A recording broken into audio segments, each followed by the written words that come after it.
I warmly welcome you all in today's event. I am Chakrabarti and I am working as a Senior Research Associate. I am working as a Senior Research Associate at the Celestial Earth and I will be your host for this session of today's conference, Section 1, Adaptation Planning and Financing. This section is centered on India's urgent need for adaptation planning and financing requirement in the upcoming years to fulfill its climate announcements. India is at a significant point in its journey to make its NDC targets and to achieve the net zero goal by 2070. Balancing economic growth, social development and the escalating impacts of climate change demands a robust framework for adaptation planning and financing. Hence, we will be exploring in this session the urgent need for a unified approach to adaptation planning and cost assessment, the integration of adaptation and mitigation strategies, the development of innovative financing mechanisms, and the role of international organizations like NBS in supporting India's efforts.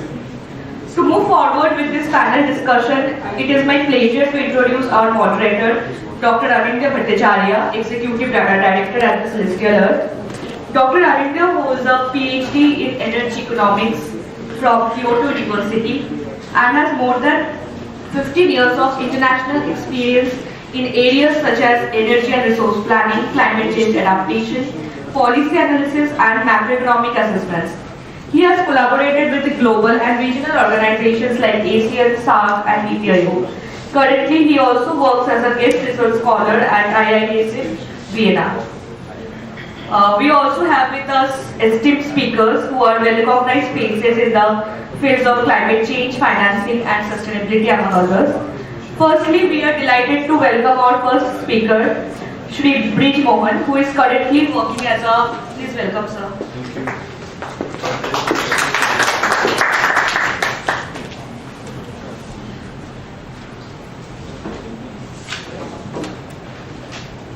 He is currently working as a Senior Climate Change Officer at Asian Development Bank.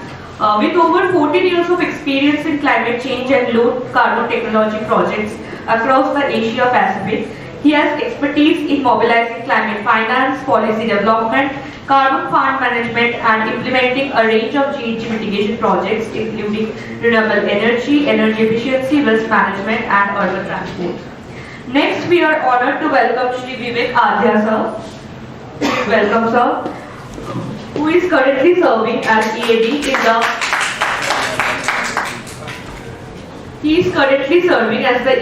in the Climate and Sustainability team in Boston Consulting Group. With nearly 20 years of experience, he specializes in climate, sustainability, water, finance, while also engaging in social entrepreneurship and corporate leadership. His notable contributions include leading climate and sustainability programs at the Institute for Sustainable Communities and World Resources Institute India and collaborating on innovation initiatives at the World Economic Forum. Our third speaker is Shri Siddhant Malhotra. Please welcome, sir.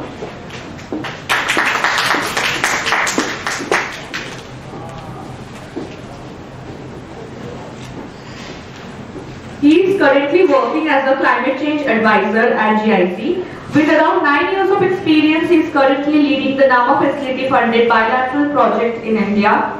He also works on grant agreements with governments, solid waste management, circular economy advisory and setting up risk sharing facilities. Finally, we are pleased to welcome our final speaker for this session, Shri Shubhashis. Please welcome, sir.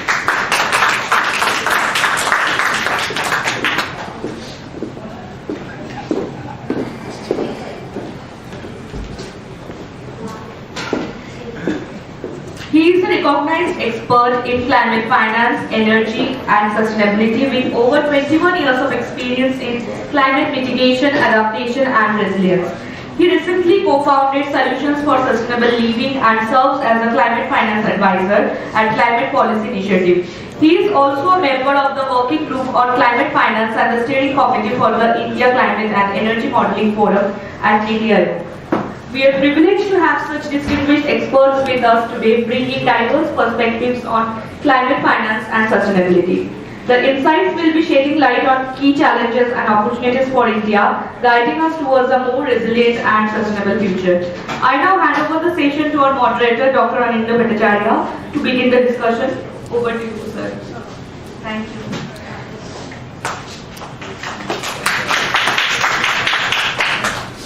Thank you, Adhia, for giving us excellent introduction for this session as well as to the speakers, and you have really reduced my load on introducing my co-panelists here.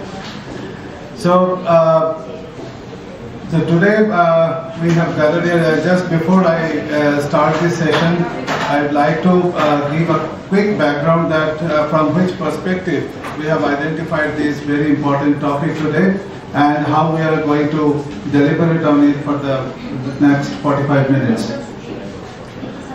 So, as you all know, in the morning session, you have already heard from Shri ma'am and also Mr. Pradeep Sarakan that it is important now for India to have an inclusive planning in terms of the development, and India is now moving towards high income, high fast growing economic path, and it is expected that you might be knowing that India now has a vision to become the developed economy by 2047, which we call a Viksit Bharat plan. So it is an aspiration, and this aspiration always comes with responsibility and activities on the ground. Otherwise, this aspiration will always remain aspiration, so we need to work towards that so that we can achieve our target. Now, in this context, the climate change is really creating a problem in that way that it is not only hampering our growth, but it is also, in some cases, in my opinion, diverting our the path in multiple times. Now the question is, in this country, not only in India but all other developing countries or in the global south, the mitigation, which is very commonly known as a quick fix to the climate change problem, lot of attention has given to that over last 20-30 years since the climate has become one of the mainstream policies activities in the world. But simultaneously, when India and other developing countries, when the responsibility of the countries towards emissions was much less, but we are the maximum sufferer. That we all know that as a country like India, we are facing all sorts of natural disasters, all sorts of climate hazards, and all sorts of the sorrows to the livelihood of the people. Now, the time has come that we really need to do something very specific for building the resilience of our society, to protect our future generation, and to protect ourselves at the current time as well. I don't need to tell you that how we have been, in fact, in our lifetime, we have seen that even when in our childhood also, when we saw the 6 seasons, now you have already seen that those seasonal variations are almost disappeared. But there are only 2 seasons, or maybe 3 seasons at best: winter, summer, and monsoon. But India is called that the country of 6 seasons because we all have 6 names of beautiful name of seasons.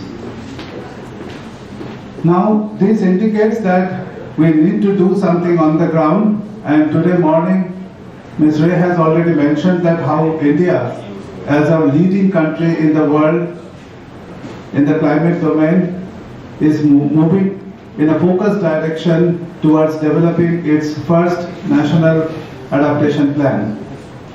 And also, as we know, the plan cannot be implemented unless there is an adequate mechanism is in place, including its finance. So the plan and finance has to go hand in hand, and we have seen in last COP The country went there with lot of expectation that there will be lot of financing discussion. It was called like a finance COP this time, but unfortunately the world could see only around $300 billion of commitment, where the commitment was supposed to be more than $1 trillion. Now question is, where the problem is. Is it the problem of making the plan for activities, how we can adopt, how we can move forward, or the problem is with the finance, that we have not yet identified how to mobilize the money in the right direction, in a right way. It is hard to believe that there is no money in this world. The money is always there, it is there, it will be there in the future, but the point is that how we are mobilizing that resource for the right cause at the right time. So in this context, we have structured this session today as India is embarking on developing its first national action plan for adaptation. So when we spoke to MOFCC, the ministry people, including Shri ma'am, sometime back when we were discussing about this session, so she clearly highlighted that, Anindya, we need to talk on the practical approach of adaptation. Adaptation so far has been discussed in the country in a more broad way. But the time has come that we should come up with actionable points and plans for adaptation, which should be quantifiable, measurable and verifiable. So far you have seen, because most of you are coming from the same background, so you know that how the adaptation plan has been developed so far in the country, in different states, in different parts. Most of the plans are very generic. Now the time has come to move more towards quantifiable adaptation action plans, which can help us to understand how much money is required and how to mobilize, because each and every action needs a separate set of financing and separate mechanism of channelizing this money. So without talking much on the generic framework, before I ask my colleagues, so the way I am going to moderate this session is that, and this is true for all other sessions here, as you have already know that we are going to convert the findings and deliberations of this conference into a white paper. So our whole object, the approach is that it's a kind of a questions and answers. So we have set of questions which we will be asking to our respective distinguished panelists, and they can freely pick up the questions that they would like to answer, and these answers will be further noted down and which will be converted into a kind of white paper that we are going to submit to MOFCC in the next month. Now, before I start the questions to my panelists, I'd like to give a quick 1 or 2 sentence, kind of a tinker on the adaptation on these sessions. So we'd like to understand that the dynamism of the adaptation. So far what we have understood that adaptation and discussed so far also in different sessions and different documents also, that adaptation is a static approach. We have seen lot of cases that there is an adaptation plan of a country, adaptation plan of a state, adaptation plan of a region, but we have never seen, or I don't know whether you have seen, that anyone has developed any dynamic adaptation plan. Because the adaptation plan and its requirement keeps changing as the time moves on. So with that note, I will request all my panelists to keep that in the mind, that we will be looking adaptation from the dynamic point of view, so it is not a static plan. Now the questions that we are going to discuss here, that does India need, first of all, a nationally uniform approach and methodology of assessing adaptation needs, measures and its costs? Second question is, what is the approach India should take in order to prepare its national plan for adaptation? What should be the approach? Is it a purely scientific approach? It is a purely consultative approach? It is a purely financing approach? Whatever the approach is.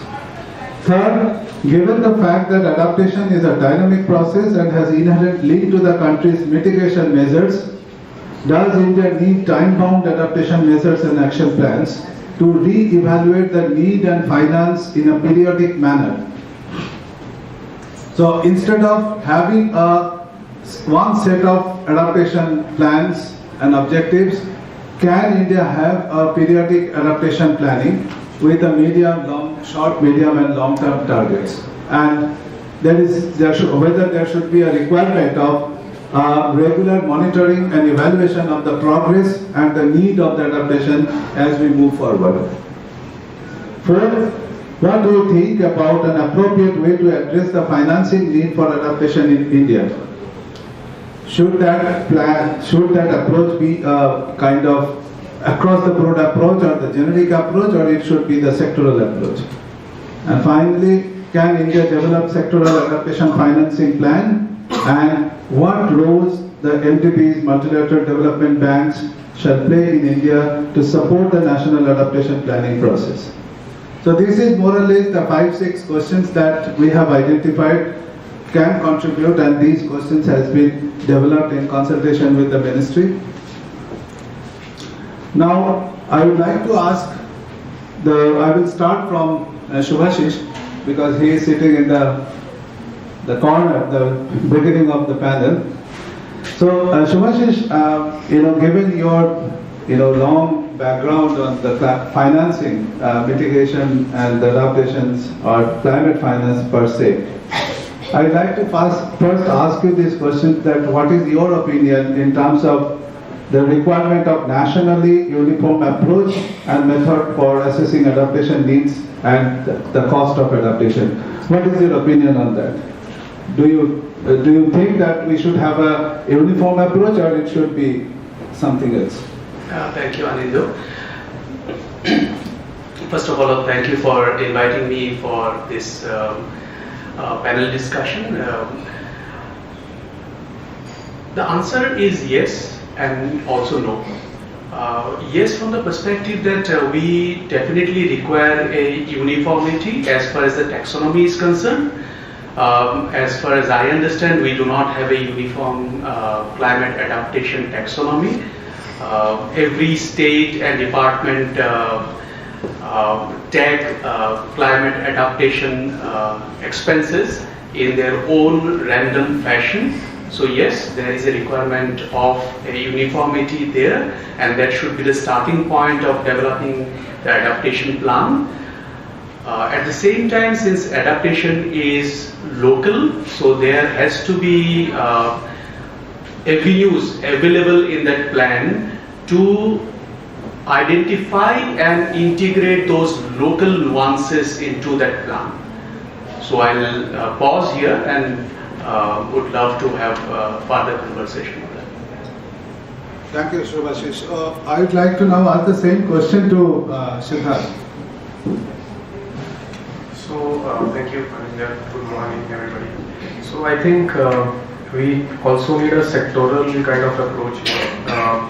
So, I have been working in the climate change circular economy sector, so I can link it to the circular economy space. I think circular economy is very important aspect for achieving adaptation in climate change. Why? Because number one, it has less carbon emissions as compared to a linear one. A circular economy approach is less complex when it comes to a supply chain point of view. So a circular approach is a very simple kind of supply chain where a local geography is concerned, and a linear one has a widespread geography in it. And whenever a climate disaster happens, for example flooding happens, then a circular economy system will be less affected by the flooding or by the heat waves or any other disasters, because it is a localized concept. By localization, it also means that communities are involved in the circular economy aspects. It is a very community-driven approach, whereas a linear one doesn't involve so much of the community, because if we are recycling, if we are refurbishing, then a local community is involved. It also prospers local businesses, small businesses. Climate change also helps in nature protection, because if we are extracting virgin materials from the nature or biodiversity, it leads to soil erosion and the biodiversity loss, which of course is directly linked to climate change adaptation. Because if we have soil corrosion, then the nature is not adaptive. If we talk about water, then water recycling and rainwater harvesting again is a circular economy approach, and it helps when any drought happens or water-related climate disaster happens. Then a circular economy approach will definitely lead to less stress on water. Next, also I can talk about what can be included in the policy in terms of circular economy. The inclusion of EPR, which is extended producer responsibility, and deposit refund schemes. So these should be included. Right now it is present for plastics, high value plastics, but the different materials such as C&D waste or metals or glass, aluminum should be included by the government, so that the producers are responsible for that, and a sustainable products can be made out of it. So yeah, I would stop there and hand it over to you again. Thank you. Yeah, thank you, Siddhant. So you highlighted the importance of EPR and the circularity as an approach to addressing the adaptation issues, right? I think that is quite an important point. And most of the adaptation-related discussion, the circular economy never comes up. But you rightly mentioned, because that can control the resource conservation, that can also eliminate the loss of the natural resources, biodiversity and others, which requires for extracting the virgin materials in the mines. And so thank you for your intervention. Now it's time for Vivek to answer, but I will quickly change the question for Vivek, because I promised him that I will ask him the toughest question. He is my enemy. He is a very good friend of mine, and we have been working, Vivek, for Goa and Kerala for last almost 2 years now. Yeah. Which has opened up a new direction of seeing the adaptation, and we have jointly worked and developed a concept called low carbon climate resilient development pathway, and I think the report will be published very soon, if I am not wrong. So we shared a lot of kind of common thoughts, and also I thought I'll ask him a very typical questions from that angle. So Vivek, from our experience working as a case study for Goa and Kerala, so what do you think that the adaptation, do you think that, because we have already seen that every state has its own characteristics when we are designing the adaptation planning for that particular state. Now on the other side also, we found that there is a lack of kind of available methodology, that how we should assess that adaptation. So how do you think that the regional diversity and the need for having a common framework of analyzing the adaptation, how this can go together while we are considering the national plan of making the adaptation, national adaptation planning? So if you can just give some highlights from your experience. Sure, perfect. Thanks to the Celestial Earth, Anindya and Tanya, for having me here. I think before I answer my question, kudos to the journey that Celestial Earth has taken, and the kind of compelling outcomes that you've already been able to mobilize in this space. I think we haven't seen many organizations of that stature. Thank you so much. So, keep going. And I think the question also builds up from your first and the second one that you put out, right? Do we really need a uniform code? And maybe we can do an audience poll and figure out as well, yes or no. And then building up from my co-panelists, again, very good colleagues here. Point that you're making is we do have a lot of standard frameworks on making adaptation plans already, and there is a set guideline that the multilateral process kind of expects you to build up with. And within that framework, you really have to see how you best contextualize it for your own region, for your own country and stuff. Right? I think this is a very challenging game because 1 ton of carbon emissions in London, in Mumbai, Delhi, wherever will contribute more or less to the same kind of global warming. But a 10-degree shift in precipitation pattern in the same region itself will affect people very differently. So it's a very localized kind of an issue. And these nuances sometimes we don't kind of keep in mind. Just giving an example, if you look at coastal Maharashtra and look at the change in precipitation for farmers, a rain-fed farmer will be very differently affected from a irrigated farmer, if you don't get rains and stuff. So in that context, Anindya, I think our learnings, what we've been looking at both at the state level and how that can be rolled up at the national level, is that we need to follow some broader guidelines or a framework that will help build specific nuances on adaptation planning and help clearly identify the case for financing in this space, because people don't really understand from the financing world how adaptation works, what kind of cash flows are coming in. They only look at it more from a cost of inaction, right? So the first lever here is about really going deep into data, climate risk mapping, analytics, and the kind of modeling that Celestial Earth does and many other organizations. I think it's super important to have an overarching guideline on the data analytics, start with that, and then kind of build it in terms of different intersectionalities that, Shri ma'am was also talking about earlier, that how does this data work with each other. So if you do a provincial mapping, see where the highest amount of heat exposure is, and if there are some crops or if there are some regions which are highly vulnerable to extreme heat, and then which are those communities which are lying there, and you keep laying out different data sets. I think that really is really important to get some localized contextual analysis. We sometimes also miss keeping in mind the interest of the most vulnerable communities. Again, in this room we don't have any, but how do we really get their voice into the planning action, and is there a framework, lever or an enabler that really makes sure we build those insights in this space.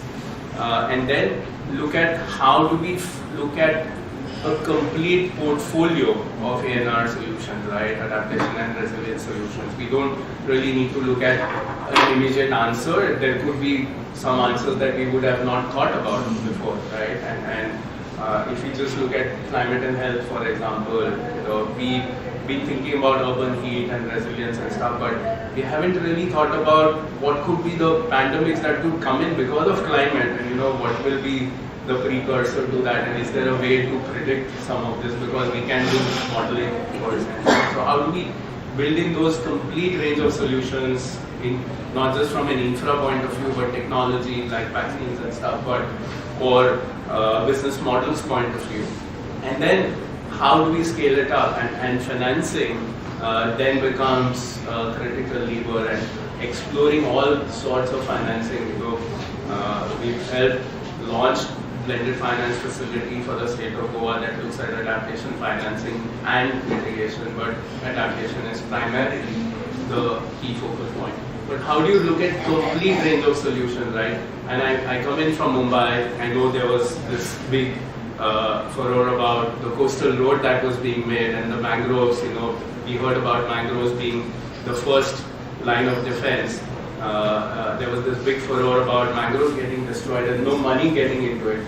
But they did a very simple thing, right? How do you get money for mangrove conservation? So they said, let's put a 2% of infra cost that is going into coastal road preparation, and suddenly the Mangrove Management Authority in Mumbai is flush with 600 crores and they are able to restore, maintain, solidify all the actions that were taken in place. So when you have a framework like this, you are able to then start contextualizing and start looking at solutions which are more pragmatic in my sense. Yeah, thank you, Vivek. I think that is excellent. And in fact, I think what you wanted to focus towards, if I correctly understood that, it could be taken as a sector approach while considering the regionality, because that is our experience while we work together for this, because Kerala has a very specific way of handling the disasters, very specific way of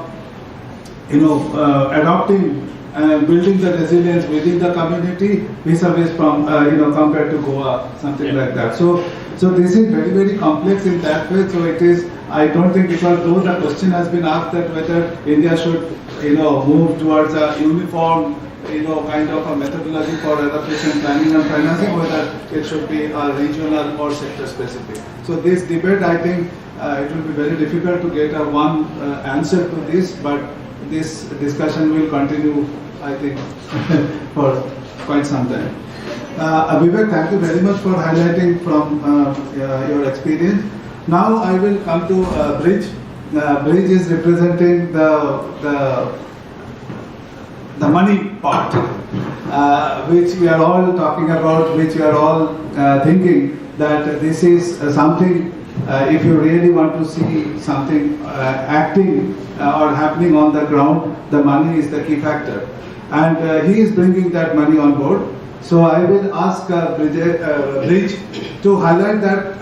What do you think, Brij, in the overall context when India is moving towards developing its national plan for adaptation? So what role the NBS, you are representing one of the largest NBS in the world, how you think that the NBS should play a role in terms of bringing, because this is something not a very straightforward financing, like the mitigation, where what is the ROI, you know how much money will go and you know what is the final output. But in adaptation, the biggest challenge, in fact, Vivek, you will also agree, while we develop the finance facility for Goa, that how to quantify something when we are putting money into the mangrove. How I can tell my investor that, okay, this is your return. So I would like to hear from you that how you see this problem and how the solution can be. Okay, difficult question to answer, but let me try. First of all, I would like to thank Celestial Earth for inviting me and to share my insights on this very critical topic, actually, which they have selected, adaptation planning and financing. And I need to cover the financing part. Let me just bring you some data also here, because what we have realized that adaptation lagging on receiving the climate finance, actually when you see that globally. I just would like to quote a study here which they have come up with the numbers of the climate finance. It says that out of $1.5 trillion of climate finance which have been received in 2022, 90% is being committed to mitigation, and only 5% is committed to adaptation, and remaining 5% to those projects which have both the component. So I think when we talk about the investment in this area, we see considerable high gap there. And the same study also reveals that if you really need to focus on the climate finance part especially, and you really need to focus on the 1.5 scenario which we all trying to target, the current level of climate finance has to be increased by 500% to its current level. So this is the magnitude I think we are dealing with. So in my view, mobilizing sufficient climate finance actually is very critical for the both. I mean, for the development of the low carbon and as well as climate resilient development. And also this one point which we really need to focusing actually at ADB and all other entities also trying, especially for the adaptation type projects, that how to really scale up the adaptation finance or climate finance into the adaptation projects. So I think, in my view, MDB can definitely play a crucial role, like ADB also, in terms of like India's national adaptation planning and process, by providing technical expertise first of all, second mobilizing finance, and third would be, I guess, in my view, that because we are multilaterals, we work across the nations, right? Like ADB works like almost all Asian Pacific countries, so we can bring knowledge sharing platform. And also, I think for the adaptation type projects, I would say we really also need to strengthen the monitoring and evaluation processes, which are, I think, in my view, not in place at this moment. So, in terms of the technical capacity, I think my panelists, they have really highlighted the strengthening the capacity of the local government. That is more critical actually, because based on our experience, we see the lack on the technical capacity on the local ground when it comes to the designing and conceptualization of the adaptation projects and their understanding of the adaptation project. That is somewhere we are also finding there is a gap actually. So strengthening, sharing the knowledge with them at the local level, I think it is really going to help. I would like to highlight actually, Pradeep also in the morning session, he highlighted that very recently we have approved a technical assistance program to support MOEFCC and focusing all these gaps actually where we will be trying to build the or create the enabling environment, building the capacity and knowledge of the national at the central level as well as the state level. And the TA also highlights to somehow, scaling up the implementation of the adaptation priorities and other climate commitments we have. Second, I think I would like to highlight in terms of the finance actually that you mentioned that how ADB like institutions can really help. So I was going through the adaptation communications which was out there. I think the public expenditures are quite increasing these days. In 2022, the report mentioned that 5 to 6% of India's GDP they have made the expenditures towards adaptations activities, but still we need a lot of financing for the adaptation related activities. But the gap is where that we really need to attract the private financing actually into the adaptations related projects. So we see there is a gap because you see, as Anindya also mentioned, that you will not have those type of adaptation type projects where you can see the return, So I think MDBs can definitely help to bring the concessional financing and to provide the low interest loan to the private sector players actually to demonstrate some kind of pilot projects so that those projects become viable for them. Also, Vivek also mentioned about the blending finance facility they have created. I think ADB is also trying hard to come up with a blending finance where we are focusing on collaborating with the public, private and our donor resources. That is also ADB like institution can help. And I think we really also need to focus on the innovative mechanisms where definitely MDBs can really bring the global experience to come up with these innovative mechanisms as far as adaptation projects and adaptation priorities are concerned for India. And then also support the demonstrating pilots actually, that is very critical. So ADB like institution can bring that money to demonstrating projects. So I think a couple of examples I just would like to highlight that ADB has also collaborated with NABARD to come up with these type of planning finance facilities. And I remember the numbers we have for the 2024. Actually, ADB has made investment of $850 million into the adaptation financing last year actually. and we are growing actually. If you see from 2020 or 2021 onwards, ADB and World Bank also, they are growing to make the investment into the adaptation activities very fast. So last year we have achieved 850, and globally, as Pradeep mentioned, ADB operation is in Asia and Pacific, so we have target to achieve $34 billion investments up to 2030. So I think these are the points I would like to highlight where NBS can really play a good role, critical role. And ADB is a good partner with the Government of India, and we are trying hard to implement Government of India's priorities, especially focusing on mitigation and adaptation that we talked about. Yeah, thank you, Brij. But I have, maybe a quick repeat question to you, because quite often we see that there are a lot of investments are already coming in the adaptation. I think with, Vivek, you can also intervene, because since we have been experiencing these issues. So, Brij, if you can just highlight one thing, right? Quite often when we talk to the actual stakeholders, means that when it goes to suppose a fisherman's community who are doing actual mangrove protection work on the ground. I'm telling a very specific problem that we have been facing in now, in Goa, to be very, very, very practical. So they are telling that we are doing the conservation work, we are getting the benefit, but how we can get access to the money?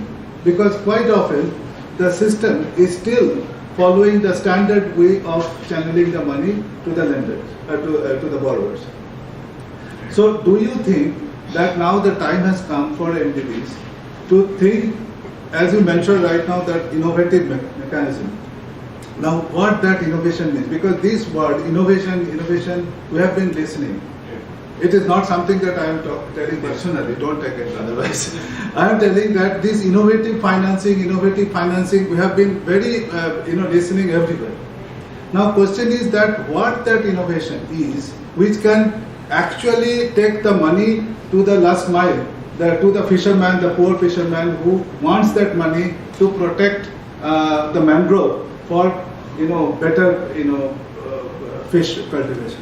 So, I know this is very, very difficult question, but if you can give some idea on that. No, I think we have, like being multilaterals, we have some constraint actually when it comes to the financing sovereign projects. And of course, for the non-sovereigns, we have really still struggling to reach to that level to finance adaptation projects, because private players are not there in the market.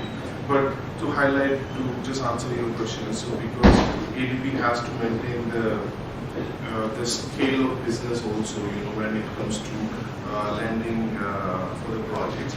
So for these type of innovative mechanism I was talking about, like I mentioned, we can provide the line of credits to the financing institutions, right? And then they can sublend, like NABARD I mentioned. So providing these line of credits, which are very, very concessional and very low income, and then the benefit which NABARD like institutions are getting, they can transfer these benefits to the community. Yeah. So this is also we are expecting. And on the outcome side, all multilaterals under the IFI working group which they have created, World Bank, ADB and other multilaterals, we are also part of it. I think we have come up with the climate adaptation and resilience outcome also. For any projects or any adaptations initiatives which we are taking to finance, we are really come up with identifying what are the outcomes, output and deliverables they are going to deliver, and definitely we are keeping very localized. I mean, the project should provide the local level benefits or co-benefits or outcome also. So those indicators are being set to basically to make these projects very. I think I would say so that the implementation can be to support the community. Yeah, Abhay, thank you for giving this point. So before I come to Vivek, Vivek, you want to make some point here? Maybe. Yeah, please. Yeah. Maybe quickly just a minute or so. I think the role that an MDB plays is extremely important in mobilizing private sector, mainstream financing, and we've seen that. If we didn't have, say, the likes of an ADB or a World Bank putting in that kind of innovative instruments, probably a NABARD would not have been able to, roll out the last mile financing, and that's something which is very, very credible. And Brij, appreciate your concerns and guardrails about the scale, but the innovative financing that you bring in terms of risk sharing, in terms of technical assistance, in terms of blending of finance at concessional rates, it's very, very important. One example, if I can give you, like the fishermen community that you talked about. Now, if the government of Goa has to incentivize these fishermen, there is a mechanism called payment for ecosystem services, right? So if you know that if the fishermen didn't do those kind of activities which they are doing, then there would have been an additional cost, and there would have been an implication for, say, the public funds to manage this and stuff, right? So how do they work with the MDBs and the likes to really roll out these kind of innovative models? And I think Punjab is another example where a lot of paddy farmers are now shifting towards agroforestry, right? And if you look at farming, you get incomes 2 times a year, and suddenly you tell them shift to agroforestry for the next 5-7 years, you will not get any money. How do you really balance their livelihoods and cash flows, right? And this is where a delayed moratorium, and those kind of mechanisms again. So blended finance again has a big umbrella set of solutions, which I think we've been working on. So I just wanted to add those. Thank you, Vivek. I think this is excellent. But I'd like to now come to Shubhashis, because he is also, working in this space for quite some time, and he has personally leveraged a lot of financing. So Shubhashis, you have already heard that the question is that how basically the whole point is that how to get the money to the last point of where the actual work is happening. So from your experience, if you can give some idea that what should be the approach and what should be the kind of a framework that India should adopt in this planning process. Thank you, Anindya. My counter question would be, are we able to mobilize money to the first point? Access to capital at the bottom of the pyramid had been a challenge. There are few examples like the microfinance organizations who had been able to mobilize finance there, but obviously there has to be a return to that. Even concessional loan is a loan. Yes. So mangrove protection, if there is no carbon credit kind of mechanism linked to that, where revenues are raised, nothing will happen. Even NABARD can't give money, or a basics or a Grameen can't give money to. Exactly, that was my point. That how to solve that thing. Now, yes. Going back a step behind, often it happens that when we talk about adaptation finance, we are bogged down by certain realities. The realities being that it has to be supported by public finance, the role of MDBs. When we talk about adaptation, we are often not aware. The example which Vivek gave, that in that ceiling, if 2% were not available for mangrove protection, it would have been an adaptation project. Yes. Now it becomes an adaptation project. So how do we quantify? So that again goes back to the point of having a taxonomy. Without having a taxonomy in place, and incidentally in 2021, the Government of India, Ministry of Finance, the Department of Economic Affairs actually created a taxonomy. I was part of that 4-member group who wrote taxonomy. Shri ma'am was the co-chair of that taxonomy group at that point of time. So you have, and that had an adaptation component in terms of how you define what is adaptation. So funds, if you need to bring in money, be it from NDB or anywhere else, and I'm going to also speak a little bit about private finance. In adaptation, you have to define what is a climate adaptation project and how are the guardrails present which does not make those projects maladaptation project. First of all, that has to be defined first. The second is often when we talk about private finance, we are constrained by our imagination. Private finance had been in adaptation for long. To give you an example, insurance companies which insure products or assets, rather, not products but assets. In US, in California, Crop for insurance is example, also there, part of California, the home insurance, and which the cost has increased drastically because of the wildfires which happen in Southern California every year. The wildfire is going on right now. The government is now bringing legislation that the insurance company have to insure those properties. The cost of insurance will go up. It is even happening in India for assets. Banks and insurance companies are now trying to understand that the assets they are now insuring, how susceptible they are to severe climate events. I'm aware of those because I've been speaking with banks and insurance companies on that. So those are there. Example of say SpaceX, which provides information to NASA on how adaptation planning can be done. So even when we talk about early warning system, we say that early warning system, how do you bring private finance? US has brought private finance in early warning system, which SpaceX being a great example. So those are there. Often we are bogged down by the realities which we just see in front of us and then can't see beyond that. So it's the problem with our imagination, which says that private finance is not flowing into adaptation. It is flowing into adaptation, but we can't account for it because there is no proper way of accounting. To give you an example of say climate policy initiative, which did an accounting for climate adaptation finance globally and also for India in 2021-22, and their report, both the Indian report and the global report, identifies these as a premium problem. That what do you call as adaptation finance? Globally, they said that around $63 billion in 2021 flowed into adaptation, where the whole climate finance market was around 1.3 trillion. In India also, the whole market was around $50 billion.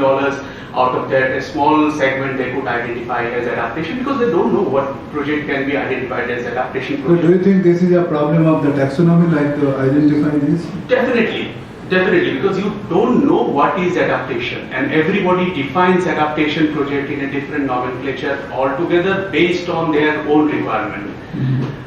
So it's often becomes self-serving.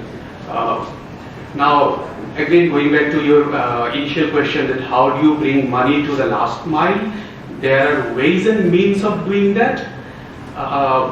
We don't need to reinvent it again, but as Vivek has already spoken about, Government of India has this green credit mechanism, which is a payment for ecology kind of mechanism. How do you mobilize that? How do you operationalize that? Those are questions we need to really figure out. Who is going to pay for that? What kind of regulations need to be bring on the table so that there is a payment mechanism for those people who would be mandated to purchase credit, the payment for ecology kind of credits. Carbon credit market became popular because there was a mechanism which mandates that you have to purchase credit, and it started from European Union and trickled down in other economies also. So those mechanisms have to be in place.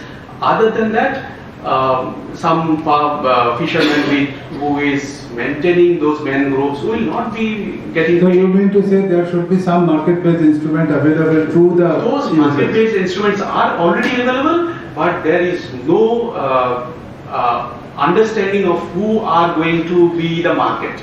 So we know who are the sellers are, but we don't know who are the buyers. That has to be mandated initially by some kind of regulatory measures.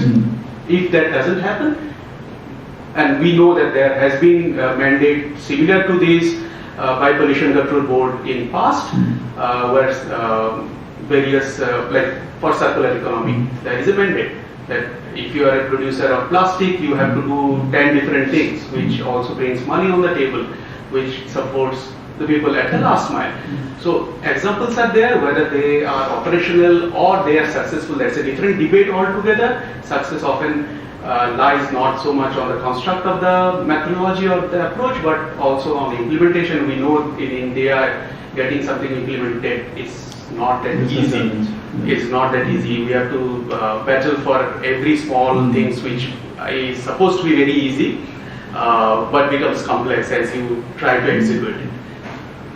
Shubhashis, thank you very much for your very in-depth deliberation, and I think you rightly identified the points what I was trying to say. Now I'll just quickly come back to Siddhant about, because this circular economy is really kind of a solution, one of the solutions I must say to the adaptation, because this reduces the overall consumption of resources and it will definitely have a long-term impact. But I'd like to hear, because you are working in this domain, so have you done any kind of assessment, or have you got any access to any resources where you can identify that taking this approach of circularity can impact, how much percentage of impact it can bring on the adaptation, means that how it has helped the adaptation, whether it can reduce some kind of investment requirement in the adaptation front.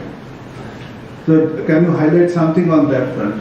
Yes, I think recycling and refurbishment, these two topics in circularity is very important. I'll just take an example of construction and demolition waste, let's say.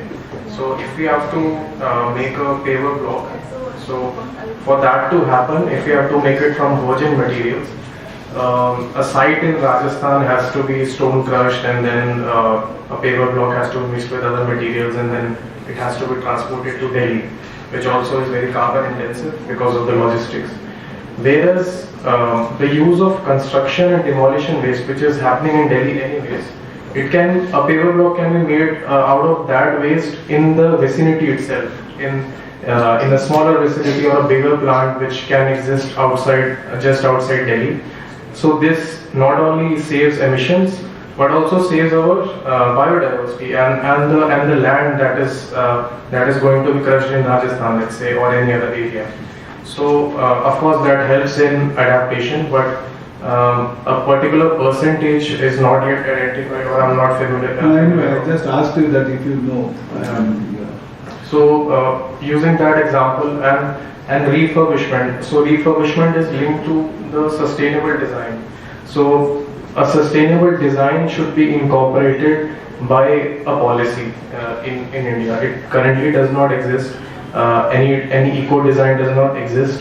So that should be definitely included, so that the products that we are getting, they can be easily repaired, which supports local communities, and of course also saving the virgin materials and reusing the products that we already have, because there's a carbon content in the products that we already have, and it saves the carbon in the product, and it remains in the loop, which is also again linked to adaptation by not overusing our resources and our land.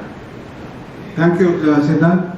I think we are really short of time now, because we started little late because of this delay. So now, before I close, I think I would like to ask the audience, because I think that is the requirement. We'd like to ask at least 2-3 questions from the audience to the panelists, that if you have any specific questions, if you can quickly ask that to the panelists, and you can quickly introduce yourself and tell to whom you would like to ask these questions. So quickly, if anyone. Yeah, please. Myself is Vivek and representing Chamber of Commerce, PhD CCI. I'm asking question to Mr. Siddhant. Basically, there are a lot of circular policy already implemented in certain ministry. Like in Ministry of Mine, already they are proposing that policy and they're implementing. And state level, they are promoting also circularity.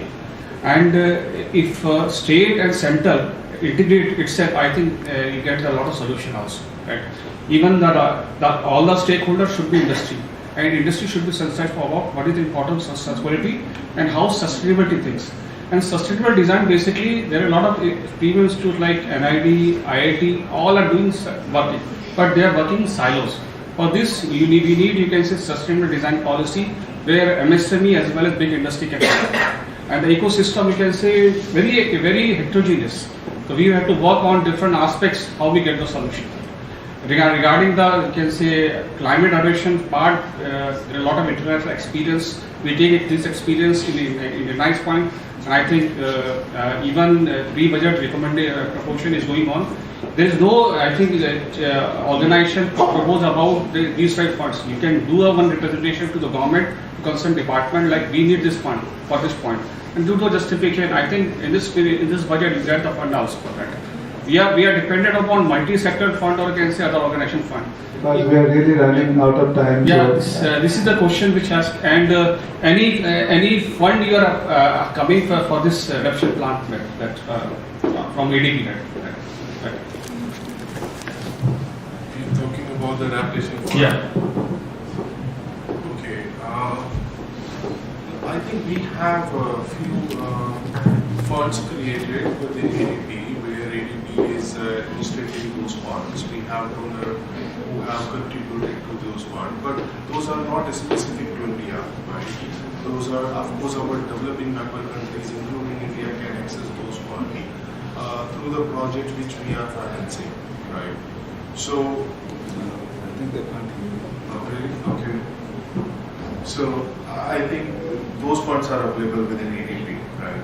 So maybe we can share the link of those all climate-related funds which ADB is administrating, and then you can access those informations, and then maybe if it is relevant to you, you can also have further discussion.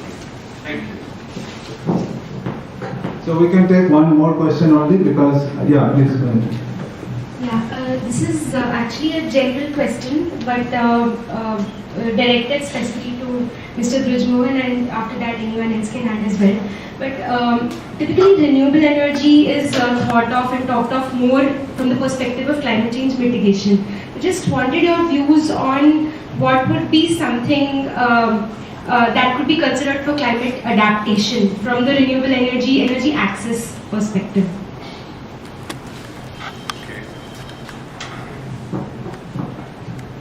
I think within ADB, of course, we are working in developing projects in the energy and transport sector as well, where we really have account for the majorly those projects we account for the mitigation activities, right, for the energy sector project.